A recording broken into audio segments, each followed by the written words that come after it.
Let's understand about rickets. अब rickets में हो क्या रहा होता है, या तो विटामिन डी या फिर कैल्शियम या फिर फॉस्फेट, इन तीनों में से ही कोई भी कम हो जाता है तो इसकी वजह से क्या हो रहा है, रिकेट्स हो रहा है। अब इनमें से क्या सबसे इम्पॉर्टेंट है जो कम हो जाए, या फिर मोस्ट कॉमन क्या रीज़न है जिसकी वजह से रिकेट्स हो रहा है, वो है vitamin D. Vitamin D is the most common cause of rickets, means it's deficiency is the most common cause of rickets.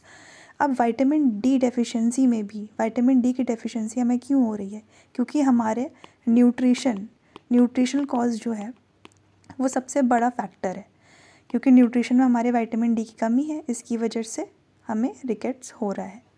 अब जब हम लैब फाइंडिंग्स देखते हैं तो लैब फाइंडिंग्स में हमें क्या क्या मिलेगा, इसमें हम देखेंगे कैल्शियम ऑब्वियसली कम होगा, लेकिन हमेशा कम नहीं होता है, कभी कभी ये नॉर्मल भी हो सकता है, ठीक है।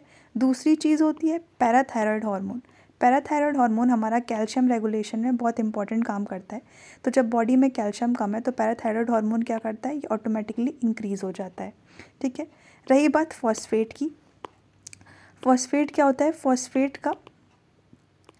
फॉस्फेट ये भी बॉडी में कम हो जाता है, ठीक है, जब हमें क्या होता है, रिकेट्स होता है।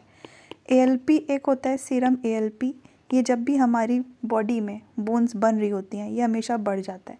तो यहाँ पे क्या होता है, यहाँ पे एएलपी सीरम एएलपी हमें बढ़ा हुआ मिलता है।